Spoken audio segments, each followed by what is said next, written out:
So I'm making this video basically to explain to people, but also so Sunni Muslims can hear,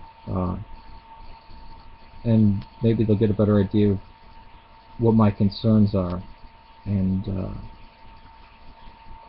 why Sunni Islam just as a basic thing, I had to walk away from it. And I can't say anything about Shia Islam. So this is just for understanding why. Now, I refer to something called the Apostolic Constitutions. And these were claimed to be written by the 12 Apostles when they were really written hundreds of years later. And it's an obvious forgery or pious fraud. Let's say not a forgery, pious fraud. I don't know that anybody early on took them as serious, but later people would, at least in the West. And it has the apostles talking about stuff that wouldn't develop until hundreds of years on. Very anachronistic. Now with the Quran, you have the Quran, and you're told this is, I mean, the Quran actually says that no book can contradict it, and nothing after it can be created that contradicts it. It's the final word.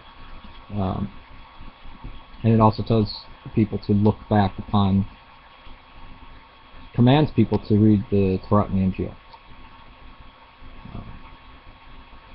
Now, we have 200 years after 622, the new era, or some people want to say the start of the Islamic calendar. 200 years after that, we get a biography, the first biography of Muhammad, which is a recension of a non-existent work. We have Ibn Hashem's recension of Ibn Sa'd's Surah, biography of Muhammad. Now, most Sunni Muslims in a debate or anything, they won't bring this up because it's not seen as reliable. Okay, or it's seen as, you know, not as good as the later ones. But that's the first biography. Of the 6 collections of hadith, which at the Islamic Foundation when I went to, there's really only 2 that anybody ever mentioned, which was Sahih Al-Bukhari and Sahih Muslim. And the story behind them is that there was hundreds of thousands of hadith or ahadith, and these guys, Muhammad al-Bukhari and I forget the one who collected Muslim, shaved it down to something like 2,000 surah, between 2,000 and 4,000. So out of hundreds of thousands, I think 300,000 or something like that, they came to a few thousand. And this is hundreds of years after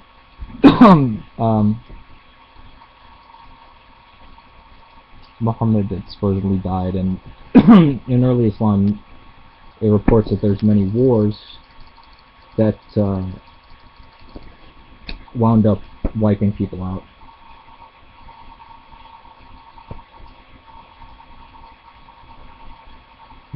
Now, in Sahih Bukhari, hadith, and I'll just show you this to show you what I'm saying. Hadith 158.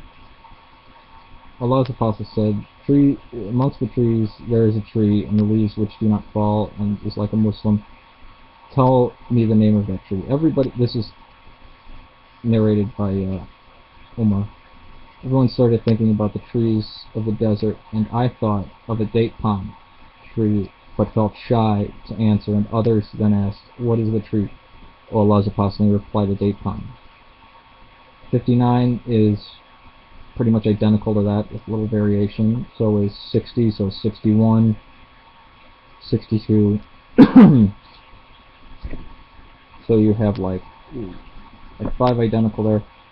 And then there's another one that has it a little bit differently.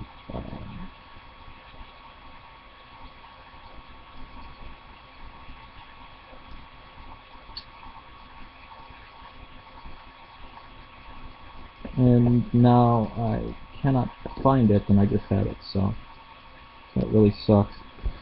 But there's another one where it said that Umar said I was too young.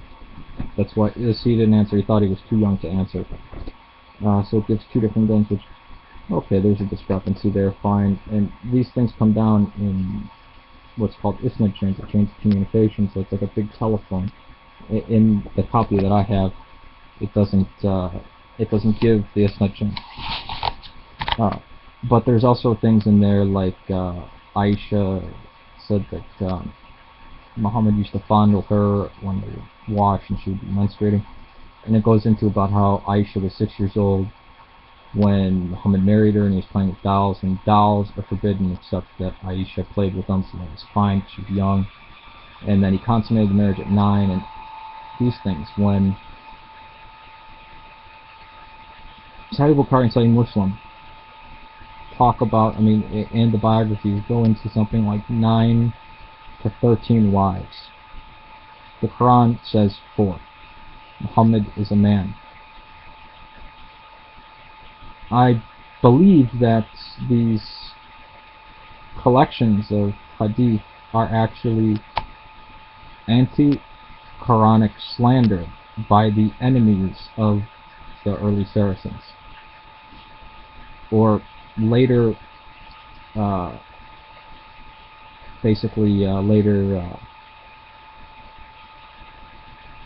well, not later, but they're just perversions of the Quran and abrogations of the Quran, which is not allowed to be done. The Quran does abrogate things, but those are in the Bible and in the Torah and in itself between Mecca and Medina. Things other than the Quran cannot abrogate the Quran. But yet, it's kind of like the Jewish Talmud. It looks just like the Jewish Talmud. There's the Torah, and it commands things, but then the Jewish Talmud comes along and pretty much explains away everything, so that black becomes white, white becomes black.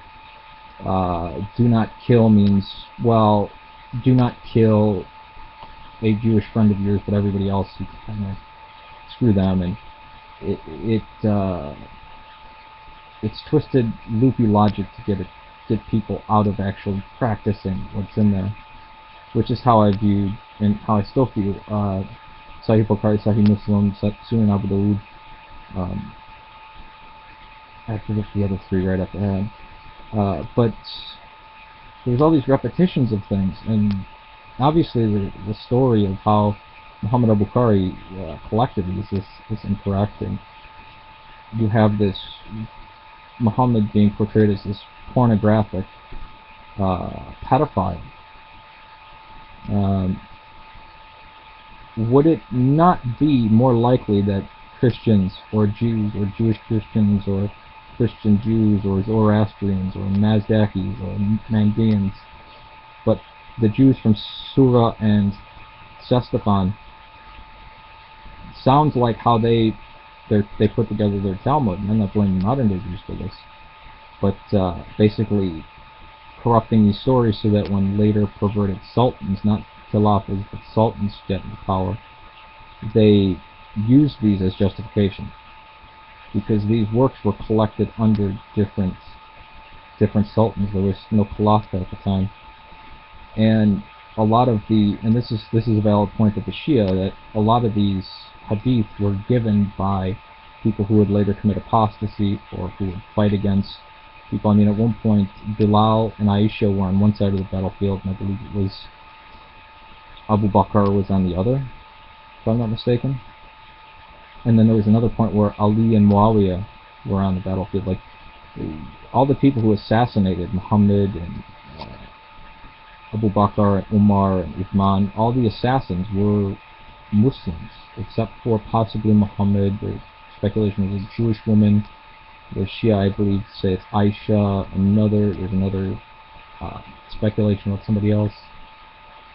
But of what the Quran portrays and what it says, then we look to, and this is my problem with Sunni Islam, is that it doesn't necessarily it doesn't really care what's in the Quran. It's just, the Quran is just magical words that you never need to know the meaning of, that aren't clear at all, because you have to run back to a hadith, or, you know, the Sunnah. Basically, it's worship of the Sunnah, and the Sunnah gives a opposite portrait. It basically shows Muhammad as breaking God's law by having more than 4 wives.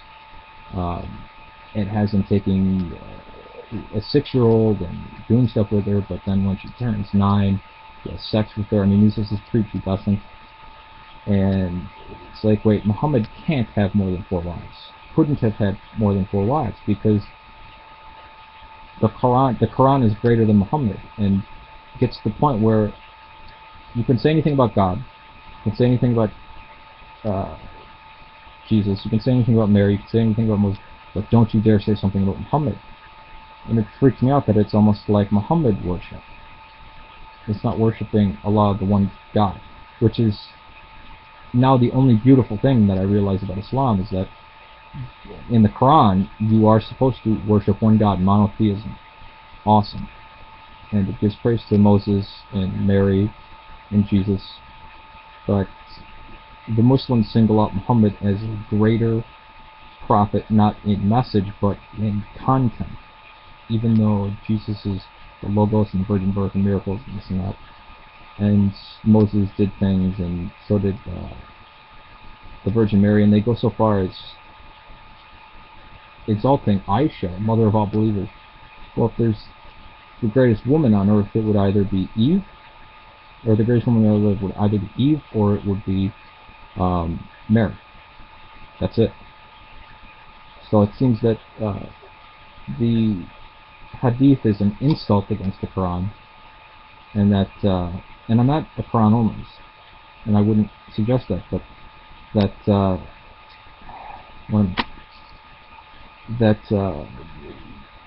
the Sunnah is a cruel joke done by anti-Quranists, or anti-Muslim, or whatever you want to call it. These parodies, or these tall tales, and then unfortunately by the time of Al-Tabari and Ibn Kathir, you have people actually taking this stuff seriously. The early biographies contradict each other. They have the satanic verses in there. I mean, and even in Sahih Bukhari, it talks about missing parts of the Quran. Shouldn't that send up a warning flag if people believe it's perfectly preserved? So this is my concern about that. It's not just, oh, hate and this and that. No, I actually had to come to this conclusion. And all the threats in the world, all the calling me names, isn't going to change anything. If somebody can explain this to me, of how the Sunnah doesn't contradict the Quran, I'm willing to listen. But just know this is how, that's why I say Islam fell apart in my hands, or at least Sunnism. Still a monotheist, but to me, the Sunnah in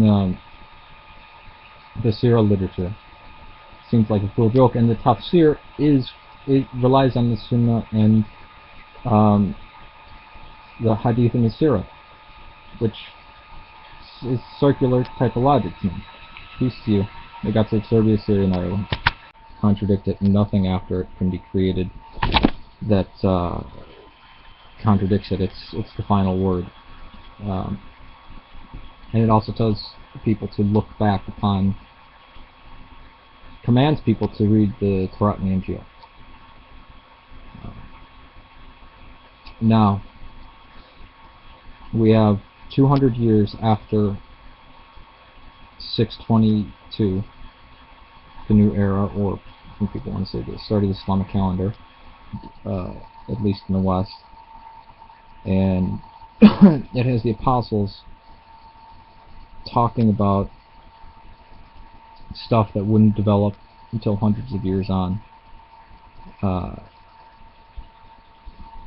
Very anachronistic. Now with the Quran, you have the Quran, and you're told this is, I mean, the Quran actually says that no book can. So I'm making this video basically to explain to people, but also so Sunni Muslims can hear, and maybe they'll get a better idea of what my concerns are, and why Sunni Islam, just as a basic thing, I had to walk away from it. Then I can't say anything about Shia Islam. So this is just for understanding. 200 years after that, we get a biography, the first biography of Muhammad, which is a recension of a non-existent work. We have Ibn Hashem's recension of Ibn Sa'd's Sirat Rasulullah, biography of Muhammad. Now, most Sunni Muslims in a debate or anything, they won't bring this up. Why? Now, I refer to something called the Apostolic Constitutions, and these were claimed to be written by the 12 Apostles when they were really written hundreds of years later, and it's an obvious forgery or pious fraud. Let's say not a forgery, pious fraud. I don't know that anybody early on took them as serious, but later people would.